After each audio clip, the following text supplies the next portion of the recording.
Hello everyone and welcome to another video from Gun Gamers. I'm Eric. And I'm Lane. And today we're going to talk about some of the skills that you use at Airsoft games that aren't just BB gunfighting.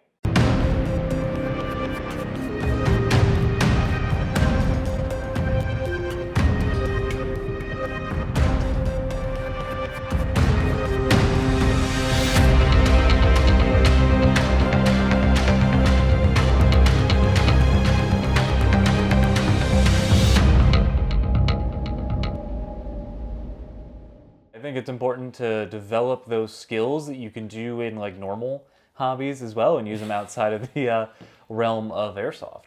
Well, and it's just the skills that, are things that people don't really think about as we talk about Airsoft, but when you see people who are really good at these things versus people who, don't have as much practice with them, it becomes very clear what a difference they can make. I'm just going to start off with my favorite one. Now, a lot of these skills too are going to be more applicable at the longer and bigger games that you go to. The skill that I think really starts to shine is land navigation. Your ability to get where you're going and know relatively where things are and be able to actually look at a map, find where you are on a map, find where you want to go, and plot a route to get there. Yeah, and I feel like it's one of those things that we've gotten more and more dependent on it being digital, right? Oh, I can just use my phone to do all of this. And while those are nice tools, you also have to have those fundamental skills to take advantage of them. Besides, I'm just going to go in a straight line to get there. That's maybe the fastest, but it's also generally not the best action to take there. So taking the time to learn those skills, how to use a compass and a protractor and put them down on an actual paper map and figure it out, it's a huge advantage. I'm just going to go ahead and there's better tutorials on this than anything we can put together right now. So I'm just going to go ahead and put a link to one of those up here. So if you want to figure out how to do analog land navigation, just go ahead and click that video and that will give you a crash course on how to actually do this. And another thing with land navigation is not just land navigation, but also intelligent maneuvering, being able to determine, hey, what is an actual viable avenue of approach, what's least likely to be defended, what's most likely to, keep my concealment up while I'm going there so I don't get spotted, being able to actually make intelligent decisions about how to approach and not just whether or not you can get there. Yeah, and part of that as well is being able to read a topographical map properly. Mm-hmm. Because you may think yes, this would be a great way to go based off the lines. But if you don't know, why are they all really close to each other all of a sudden? It's because the route that you picked has you going straight up a cliff. So just stuff like that. It's it adds to the experience as well. Something that I love about Airsoft is the planning before you go out. And when everybody's huddled around the map and you're making a plan and everything. Or a terrain model if you've got something really cool going on. It's just really cool and adds to the experience, and it doesn't just help you, it helps all the people that you're playing with as well. Mm-hmm. So I think that's some niche knowledge. Again, you need to be going to bigger games to really apply it. But even if your local facility is just big and maybe isn't super urban, then you can really take advantage of it even at the open play level. Yeah, and one of the things I've been saying a lot about Airsoft lately is that not all gameplay is gunplay, and I think that nothing exemplifies that more than just being able to actually plan with your group of friends, whether it's the route plotting, the land navigation, or then there's the tactical knowledge of, this kind of ties into the gunfighting, but even just knowing what you and your buddies are going to do when you get into the BB fight, that's a skill a lot of people don't really practice, knowing what the battle drills are, knowing what you're going to do in different situations, knowing who's going to be the fire element, who's going to be the maneuver element. Just all of those skills really come into play. And when you see coordinated groups of players who can execute maneuvers with each other versus groups of players who are playing as onesies, twosies, their single player game, the coordinated group almost always wins. Yeah, it's just such a game changer. And when you're on the opposite end of it, you're screwed. If they're doing it well and they've got you suppressed, and then they also have a maneuver element, you're done. You're cooked. And if you are on the end that's doing it, the whole time you're oh my god, this is so cool. It's working. It's working.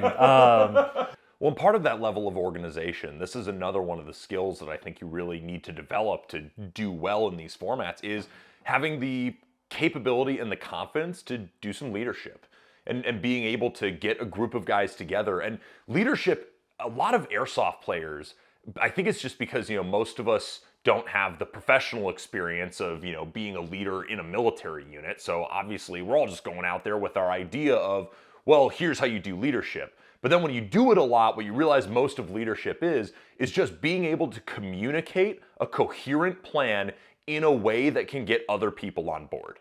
Yeah. And that's all it is. You don't have to bark orders. You don't have to role play the hard ass. All you have to do is look at the situation, explain what your summary of the situation is, identify a workable plan, and get other people on board with the plan. And even if the other people have suggestions or additions or know more than you, that's part of leadership, is being able to make those decisions and say, oh yeah, well, that's a good idea. We're going to do that instead. Yeah, people are more invested in a plan that they help craft. And then beyond that, at that point, it's just keeping people's morales up, making sure that people are having a good time, checking on them. That's the majority of Airsoft leadership, I feel, is being able to communicate that plan, like you said, but then also just keeping everybody in high spirits. We play BB Wars. There's going to be times where it doesn't go your way. But still, keeping people motivated, maybe after you get squad wiped or something, laughing it off and still having a good time. Yep. And then regrouping and going back out there again and trying something different. Okay, so this is going to be a kind of particular one, but one of the skills that I think a lot of airsofters kind of struggle with is just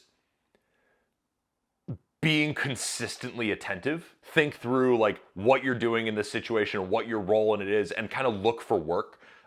When you're setting security, for example, when you get somewhere on an objective, there will be a lot of people who kind of mill about because until someone gives them a job, they feel like they don't have a job, so they don't know what to do. And I think being able to just immerse yourself in what do I need to be doing right now, and being able to look for work and pick an uncovered sector and set security, even in open play. If you just look around your group and realize no one's facing this way that the enemy can come from. I should cover that now. Yeah. Everyone thinks security is stupid until it works.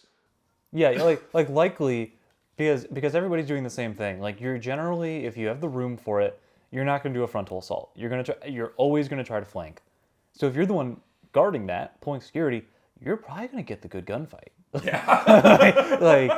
Yeah, everybody thinks that security is the crappy job. I'm oh, I'm going to look behind us. And then you're the one who catches the squad coming up on your back.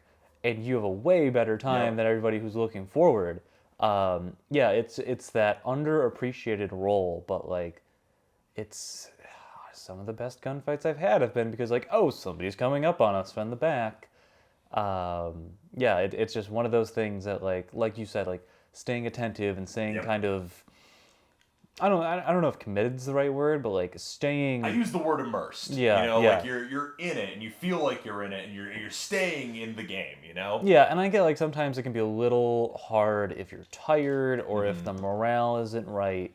I've definitely gotten out of the, out of the role play of whatever game we're at. Sometimes when I get tuckered and a little cranky because I need sleep and food that wasn't dry 10 minutes ago before I used my jet boil. But I definitely think it goes a long way to building the experience for not only you, but also the people around you. Nobody wants to be around a poopy pants who's acknowledging that this is an airsoft game when other people are trying to be no, we're in conflict or, whatever the theme of your game is. The other one that we haven't really gotten into yet that I think is important is just general exercise outside of the world of airsoft. It's one of those tough ones, right? Because I don't want to shame people for their level of fitness. I don't want to harp on people of oh, you can't be good at airsoft if you're fat. But at the same time, being able to actually accurately assess what your fitness level is and work on things that will help you perform better. I mean, it does add to your gameplay. It does make you a better player if you can carry yourself and your gear through all of the situations that you're going to be doing. You don't need to be a shredded bodybuilder. Certainly I like beer and ice cream, but you can just grab a backpack and go for a walk, and that's all it takes, really. Yeah, I think more so than anything, rather than trying to gatekeep to people who aren't, quite as far along on their personal fitness journey, is kind of recognizing, like, okay, like, you know, I'm gonna have a real tough time rucking, let's say. Like, I feel like that's one of those main things. You're gonna go to your first overnight game that freaks a lot of people out. All right, well, if you're really dedicated to going to this game, practice rucking. The best way to get better at rucking is by doing more of it. Yeah. And even if that's starting out with less than you think you're going to bring for the game. Let's say you've never worn a pack with real weight in it before. Yeah. Just go out like 15, 20 pounds. And if once that starts to get a little too easy, if you're adding in some terrain, go up to 25. Then go up to 30. Then go up to a little bit more than what you think you're going to carry for the game. Because if you're comfortable carrying more than what you're going to bring for the game, once you're there and you've got your airsoft stuff on as well, like hopefully you're not going to your local park and rucking with like your plate carrier and your gun. Don't bring a plate carrier and a gun. But one of two things are going to happen. It's either going to be like equaled out because you're going to add the weight of the plate carrier, or it's going to be less than what you're used to, and it's not going to be as bad. I think it's just incremental, and besides the advantages of airsoft, it just leads to living a healthier and happier life overall. And that's the big thing for me is, my personal attitude on it is I have a very standard backpack setup that I use for airsoft and for overnight backpacking. And I just use the same gear for both of those things because, well, it keeps working. Why wouldn't I? So A, I've got that gear for like this other major hobby in my life. And B, I just keep on bringing that gear into a wide variety of scenarios. And the better I get at carrying myself and that gear, up mountains and across different trails and out to Milsim West, the more comfortable I am carrying that gear in all those variety of situations, the more comfortable I am carrying that gear in any future situation. And that's my personal mentality with it, is that just you should be trying to prepare yourself for everything that you think you're going to be doing, and there's just no better way to do that than to go do it. Yeah, I think there's also something to be said for the consistency of your equipment. Like, I feel like every game for the last 2 years, I've had some major component be slightly different, and there's definitely something to be said about having the muscle memory of having a kit that just works for you, works for any situation that you're going to be in. I think that actually goes into another one of the skills that, we kind of never really talk about that much, but being able to build a system that works for you and know what components of a system you want to work in what way, that is a skill. Yeah. Like actually being able to build an efficient system that you can consistently use in a quick and efficient manner, know where everything is, pack it quickly, unpack it quickly, only get out the things you need at one time. That goes for, your plate carrier, your chest rig, your backpacks, your rucks, everything. Just being able to identify, what do I need now, what do I need in a little bit, and what do I need later. Like that was a 3-line breakdown that I think Explosive Enterprises used that as his example for the 3 lines in a video, and that was really, really good. So I'm stealing it for here. But think about, what is your system? What do you need immediately? What do you need soon? And what do you need later?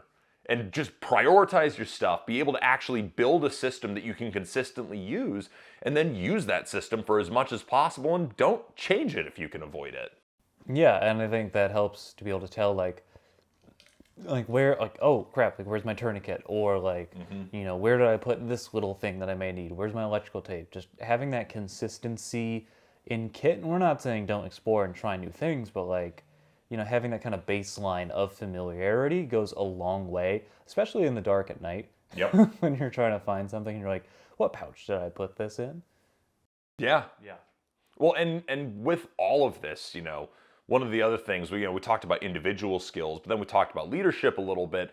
And even in the dark at night, and when you're trying to find stuff and you're working with your guys, all of this comes down to being able to communicate effectively. Being able to communicate effectively with your team, it goes through a lot of different channels. There's the immediate communication of just using your voice. I think a lot of airsofters underutilize their voice because gunfights start and people stop talking. Because everybody thinks, oh, I'm going to be sneaky. They're not going to hear me. But then they start shooting their airsoft gun. Everyone hears that. Everyone sees the BBs. Like, use your voice. Communicate with your guys. Radios are the most simultaneously overused and underutilized asset in airsoft. a lot of people don't really know good radio discipline. They don't really know what radios are for. They'll be, trying to call someone on the radio who's within their vocal range. Like, just talk to them. Just yell, like, they're there. Use it. Yep. Or if you don't want to be heard, use hand signals. And hand signals, there's all kinds of different doctrine on hand signals. There will be different, units that do different things. There's all these handbooks on different hand signals. At the end of the day, what a hand signal is for you and the guys around you to know what's going on. So as long as you and your friends are all working from the same point of reference for what the hand signals are, use those hand signals. Try to make them standard if you can so that you can use them in a wide variety of situations with a wide variety of people, but also understand what systems of communication everyone's working on. And a real good tip that I saw is closed loop communication. When someone says something to you and they're trying to communicate to you what the plan is. Let's say they're your squad leader and you're a team leader and they give you the plan. When they say the plan to you, say it back to them as you understood it. And that makes sure that everybody is working from the same interpretation of the intent. Yeah, just to help make sure that there's no confusion, that what Eric thinks is going to happen, what I think is going to happen is going to be the same thing. Because otherwise that's when you run into issues, and once you run into issues, the whole system can start to break down if you're not very good at working together or you're newer with each other. Let's say you're with a random group of kids, if you're at an open play or something like that, or even if you're a rando squad at a larger, national level game. So just by reinforcing that you having the plan be the same and everybody knows what their role in it is again just one of those skills that will really heighten your experience. And the last skill that I think really makes Airsoft more enjoyable when everybody practices it is, and I say this is a skill because it is, just a little bit of patience. A little bit of patience, a little bit of benefit of the doubt for everybody around you, a little bit of, just kindness and grace for your fellow players, because people are going to make mistakes, people are going to fail, people aren't going to feel it if they get hit, your BBs might not be hitting them and you think they are. Having the patience and the wherewithal to remember at the end of the day that yes, we're out here applying all these different skills. Yes, we're really enjoying this game. And yes, we're really in it. We're all super immersed and we're trying to play it seriously at a high level to have fun, playing it as hard as it can be played. Having the patience to stop and remember that this is a game. Yeah, I think that also just contributes to creating more trust among players. And Airsoft is better when everybody trusts each other. Yeah. If I'm not worried about the other team being a bunch of cheaters who aren't going to call their hits, then one, that just that takes away from the experience for me that I'm thinking about that. But just building that high trust environment makes it better for everybody, and patience really works towards developing that because, we're talking about building skills here, and maybe somebody's first time a squad leader, and they are scared that there are 10 people under them who are looking to this person to know what to do, and they're still figuring it out as well. Having the patience to work with that, to help them develop their skills, or no matter what may happen. I mean, we've got a bunch of nerds running around in the woods in our pretty costumes. Something unexpected is going to happen during that game. So just having the patience and working towards building trust among players, I think just goes a huge way for everybody's experience, not just your own. Yeah. And I think that's a pretty good breakdown of some of the non-typical BB fighting skills people don't really talk about as much. Those are the things that I think really are going to make your game better. If you can build all of those in addition to, peeking cover and doing your reloads and working on your guns to get them all squared away. But that was a lot. So I'm going to try to include some resources down in the description, various things that you can read or watch that will hopefully help break down some of these things for you. And I'm also going to include a link to Lane's channel because he's my buddy and co-owner of Gun Gamers Productions, and you should watch his videos too. Check us out. And if you have any skills that you think are important for players to learn that don't actually have to do with the gunfighting side of Airsoft, leave them down in the comments below. And thank you for watching this video from Gun Gamers. I've been Eric. And I'm Lane. And we will see you on the field or in the next video. Peace.